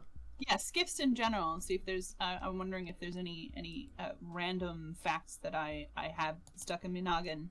Okay, I mean, I give can me a roll, and I'll give you a random fact about skiffs, I guess.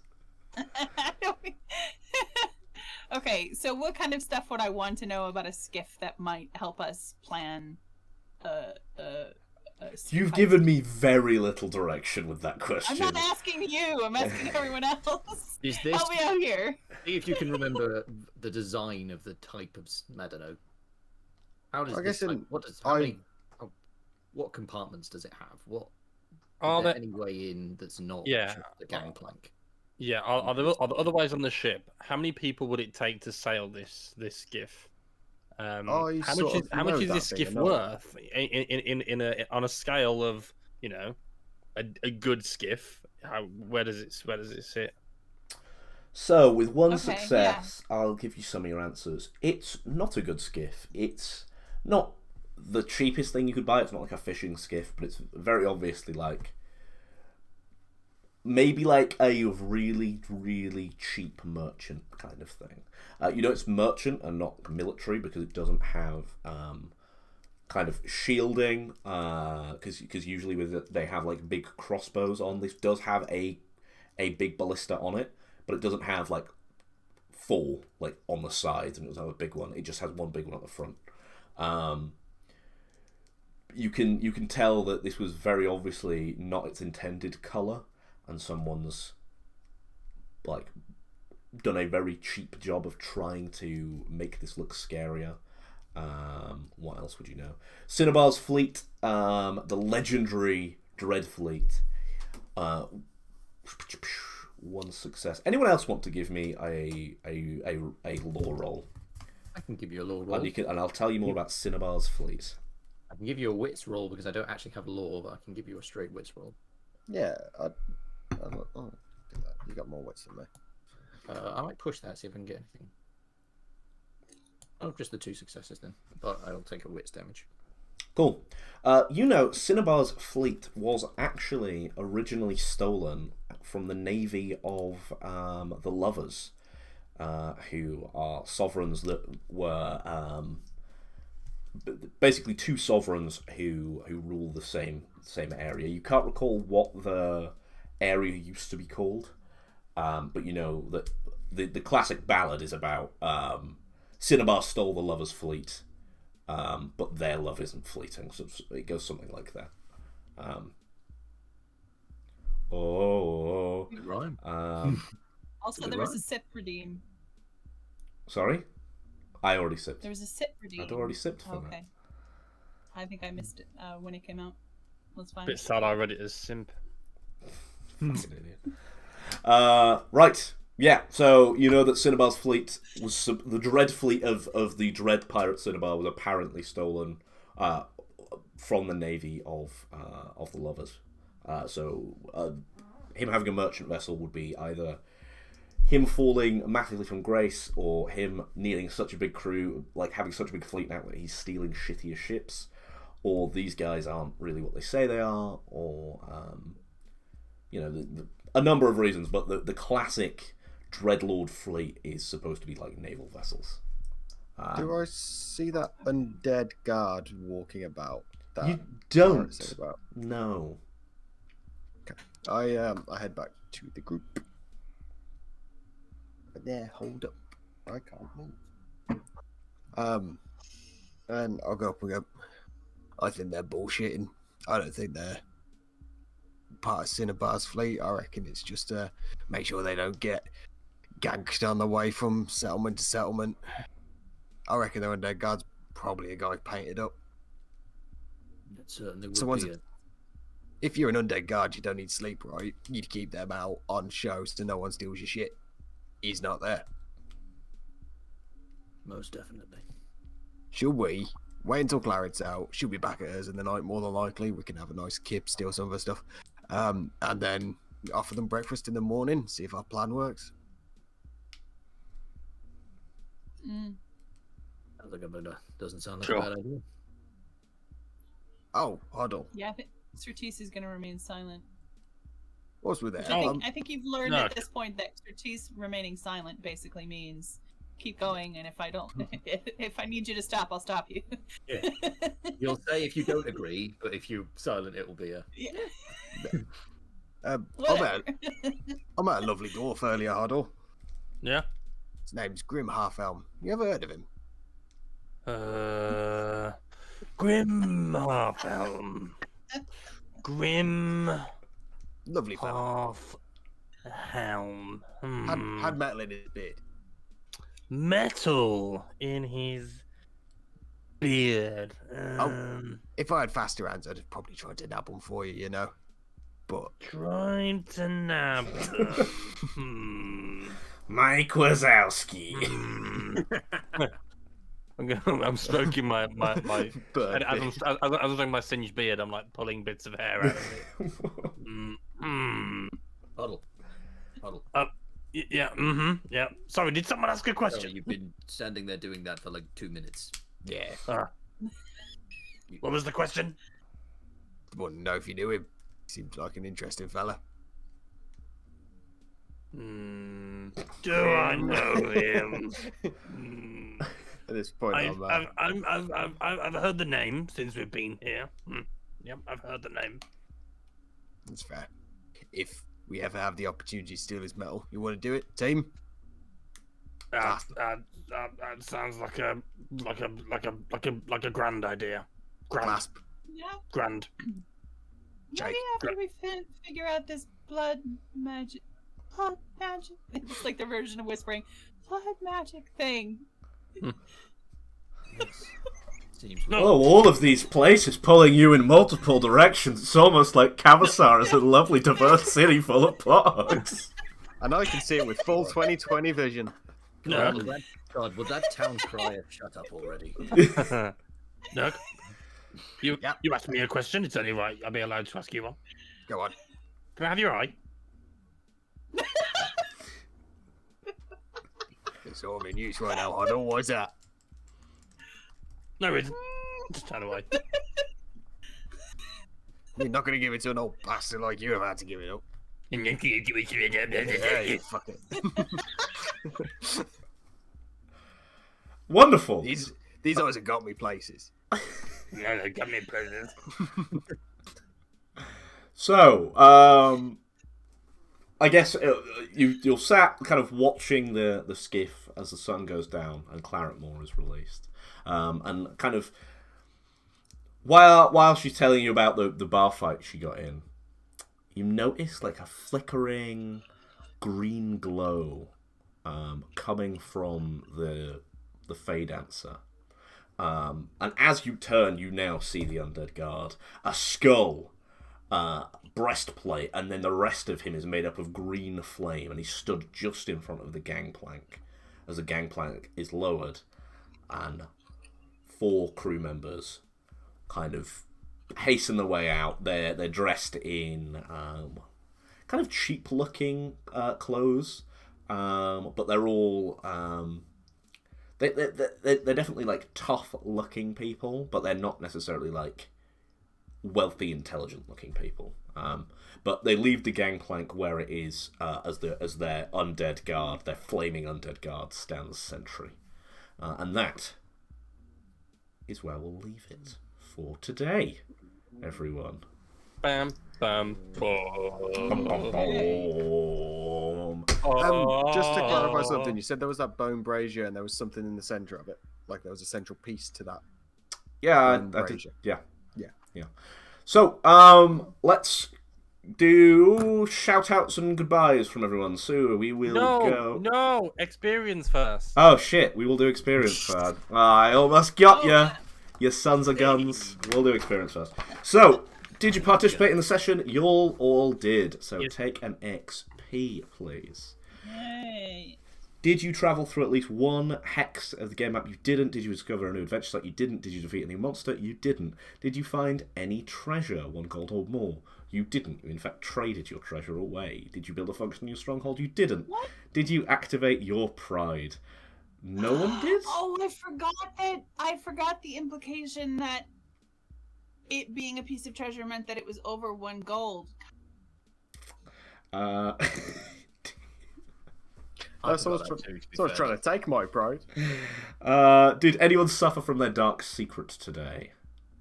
Don't think so. Don't believe. I No. think Huddle tickled it. I think actually, Critique, you could argue that you did, considering you traded away your treasure to kind of further those goals. Actually, that's not. Yeah. Okay. All right. I'll take that. No agreeing with that. Didn't we find treasure in the form of the scroll? Does that not count? No. You didn't find that you were given that. A lie, I yeah. think begging for a scepter was pretty damn good. I apologise. Yeah. Did anyone risk their life for another PC? No, not really. Did anyone perform an extraordinary action of any kind?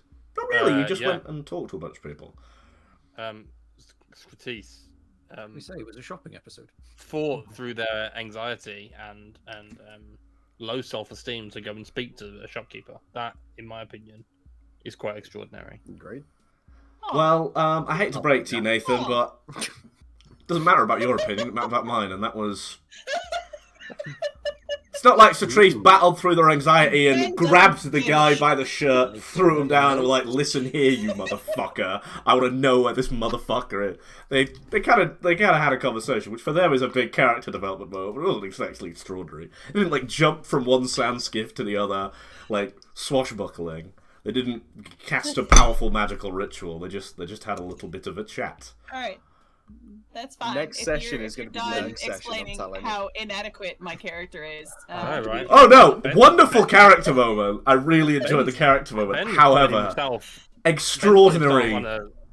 You're putting Don't someone need at to rub it in, Ben. it's a slippery slope to getting cancelled right now. I am already cancelled in several Oh, no. countries. Papua New Guinea being one of them. Probably with good reason, actually. No, it's gonna be no Antarctica. That's where I'm cancelled. Actually, I once punched a penguin. I didn't. I didn't punch a penguin. Did we get? It was hang a on. hell of a gap year. Did we get all the way through the XP and I only got one? Yep. Yeah, me too. Yeah.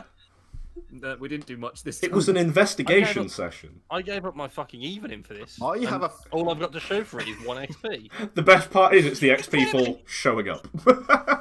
He could have been doing Michael Jackson karaoke this whole time. Well, you know what? Next time, Nathan, what you should do is say, we'll steal the ship now so we can travel, right? And then you'll get one for the hex, and then wherever you get to next, you'll get another one. And then, Look. when I'm like, there's a giant purple worm, you should say, you know what, we fucking charge the skiff it, because then you might kill it, and then you'll get another one, right? And then what you should do is There's you a big should... purple worm next week. No, there might be. Then what you should do is We're walking even on the sands. It's fine. go directly to Cinnabar's Hoard, Why- take all the why do I treasure feel to get like- another one for a treasure, and then use Cinnabar's Hoard as your stronghold and build a function in it. Right? Then what's your Why do I prize? feel like Ben's reading his notes that should have been this session instead of us you're- messing around with stakes. Not gonna lie. Ben, I feel like everything's gonna happen next session.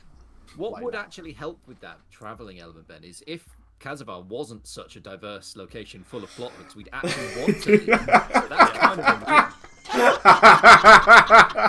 Yeah, you screwed yourself there, Ben.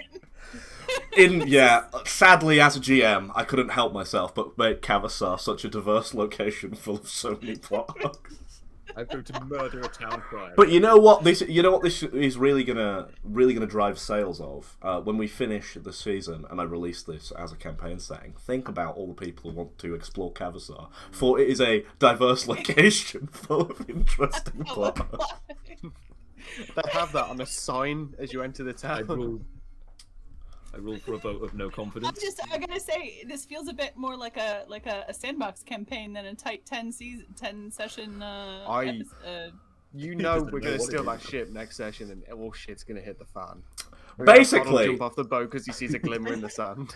Basically, I built this area because I was like, oh, they'll spend 1, maybe 2 sessions exploring it, and then they'll pick a direction that they want to go in, and then that was going to be the tight 10 episode seasons, and then everyone else You is going to be should like, have known better that we cannot make a decision. well, I think Well, you've made the that's decision 2 to find episodes. Cinnabar's Hold and go to Anchor, right? Like, that's still your drive yes. on. Well, I mean, like what you've done is given us that one direction and then 7 more. No, I think what you're missing here is I didn't do that. Unfortunately, Cavasar is just such a diverse location full of interesting plot. Interesting plot point. Not gonna lie, right?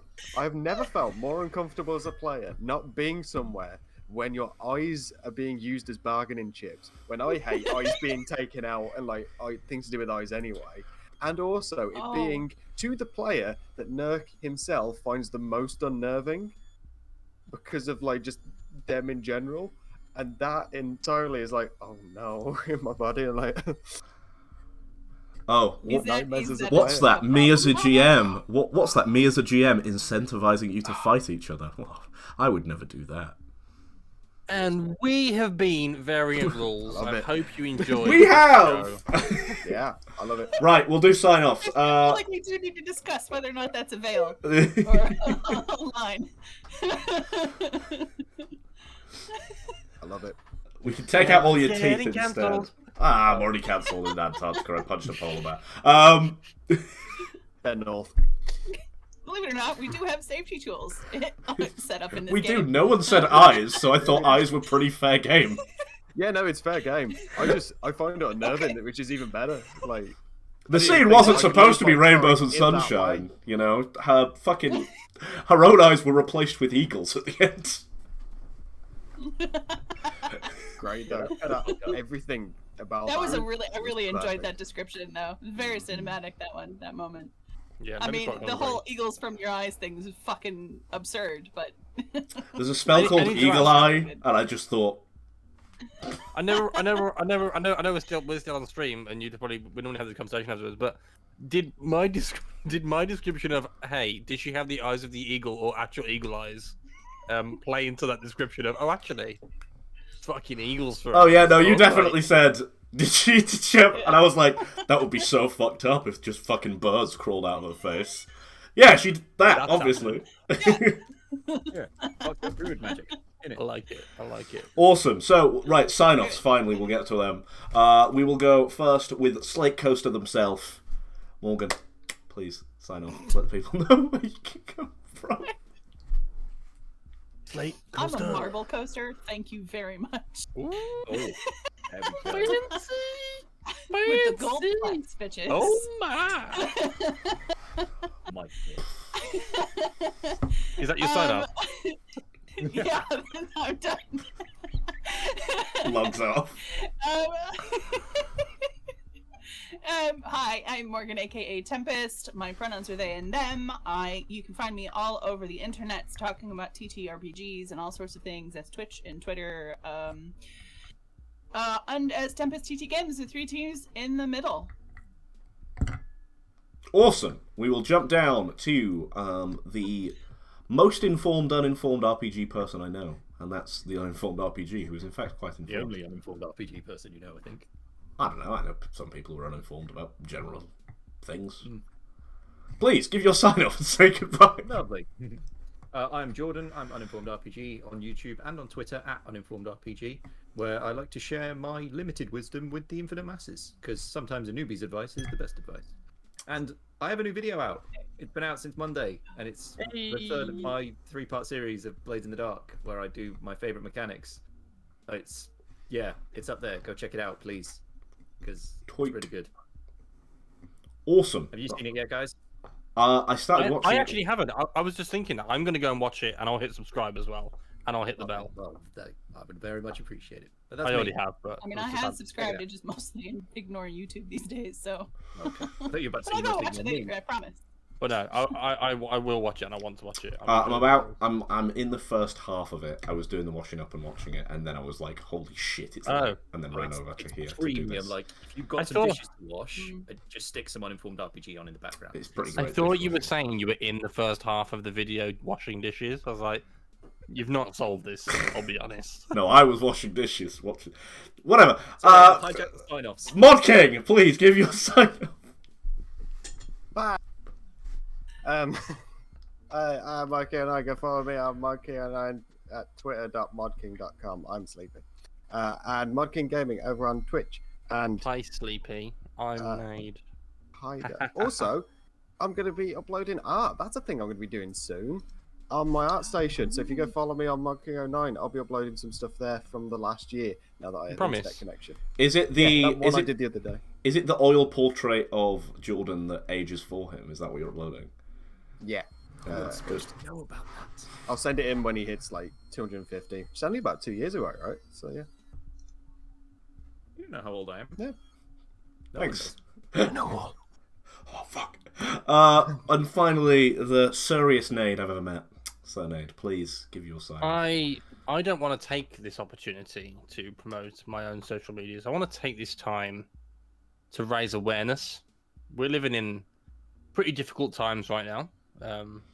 Things are tough for everyone of all creeds of life. And if you want to do something to make a difference, then you can start with the man in the mirror and ask him to make a change. You No fucked it. message can be any clearer. I leave you with that wisdom. Ben, please follow that up. If you want to make the world a better place, I think you need to look at yourself and make a change. Beautiful. You gotta get it right if you got the time. I want to so have a like Michael Jackson binge music night now. Right, so thank you all for watching. You can find us here every Wednesday on twitch.tv/flickeringtorch or watch the VODs when they go up on YouTube. Although I don't think they've been uploading, so I need to check on that. Thank you all for watching. I hope you have just a blessed day. And I want you to know that you're my favourite. You right there. You're my favourite. Say goodbye, everyone. Bye-bye. Bye. Bye-bye. Bye. Zen.